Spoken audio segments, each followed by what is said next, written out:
معزز ناظرین اور سامعین، آپ کو ہسٹوریکل ایونٹ میں خوش آمدید۔ تو جناب چلتے ہیں اپنے ہلاکو خان کے پارٹ 2 کی طرف۔ اسی طرح اس کے سارے ساتھی بھی صالح بن اشرف پر جان چھڑکتے ہیں، لہٰذا یہ جو 6 اشخاص میں نے گنوائے ہیں، تم دونوں بغداد میں قیام کے دوران ان سے ذرا بچ کر رہنا۔ بغداد میں ایک اور شخص بھی ہے جو تمہارے لیے کام کا آدمی ثابت ہو سکتا ہے، اس کا تعلق بھی امامیہ سے ہے، اس کا نام ابن القمی ہے۔ اس کا پورا نام ابو طالب محمد بن احمد ہے، مذہباً امامیہ سے تعلق رکھتا ہے۔ پہلے وہ عباسی خلیفہ المستنصر کے عہد میں ایک عہدے پر مقرر ہوا، پھر معتصم نے اپنے عہد میں اپنے وزیر نصر الدین کی وفات کے بعد اسے قلمدانی وزارت سونپ دیا۔ یہ گزشتہ کئی برس سے اس عہدے پر فائز ہے۔ اس کے تعلقات کرخ میں امامیہ والوں سے بڑے گہرے اور برادرانہ ہیں۔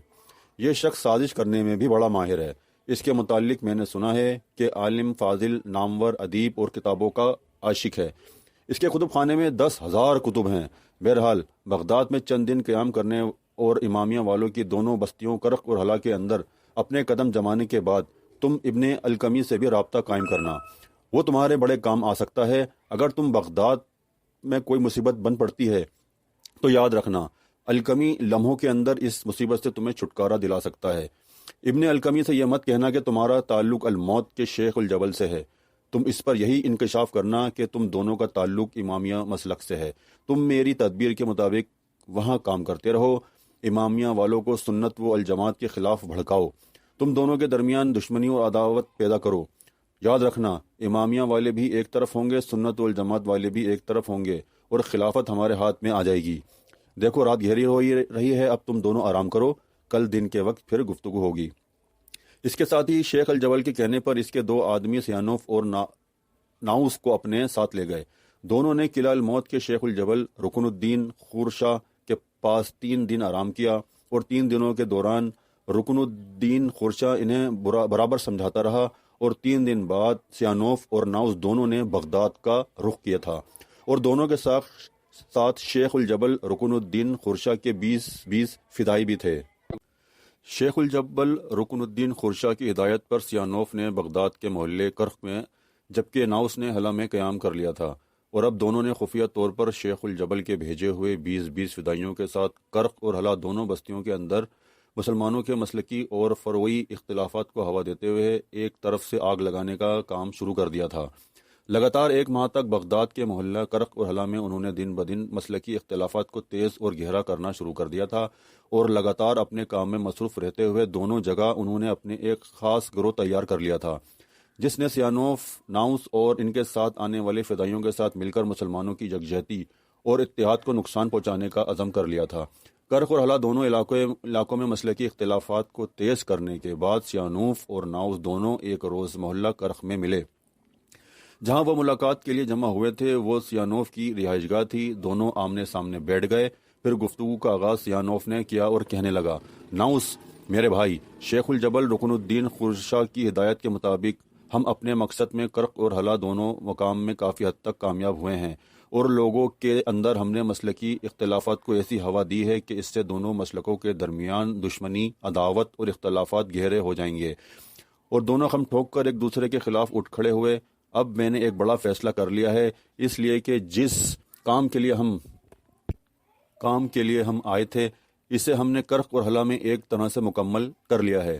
اب ان دونوں محلوں کے اندر اختلاف کی ایک چھوٹی سی چنگاری روشن کرنے کی دیر ہے، اور پھر دیکھنا کیسے حالات خراب ہوتے ہیں اور کیسے لوگ بغداد کے اندر ایک دوسرے پر چڑھ دوڑتے ہیں اور آگ اور خون کا کھیل کھیلتے ہیں۔ یہاں تک کہنے کے بعد سیانوف رکا، پھر کہنے لگا، یہ کام کرنے کے بعد میں نے ارادہ کیا ہے کہ ابن القمی سے ملاقات کی جائے۔ تم جانتے ہو کہ ابن القمی کا تعلق امامیہ سے ہے۔ اس کے علاوہ میں نے اس سے متعلق باتیں سنی ہیں۔ پہلے یہ کہ وہ خلافت کو بنو عباس سے علویوں میں منتقل کرنا چاہتا ہے۔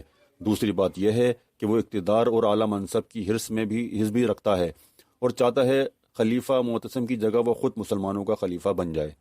میرے خیال میں دونوں اس کے گھر جاتے ہیں، پہلے اس کے خیالات کا جائزہ لیں گے، اس کے بعد ہم اپنے ارادوں سے کسی قدر اسے آگاہ کریں گے، پھر دیکھتے ہیں وہ کیسے رد عمل کا اظہار کرتا ہے۔ ناؤس نے اس سے جب اتفاق کیا تب دونوں اپنی جگہ پر اٹھ کھڑے ہوئے اور ابن القمی کی حویلی کی طرف روانہ ہو گئے۔ اس موقع پر ان کے آگے پیچھے رکن الدین خورشاہ کے مہیا کردہ فدائی بھی تھے۔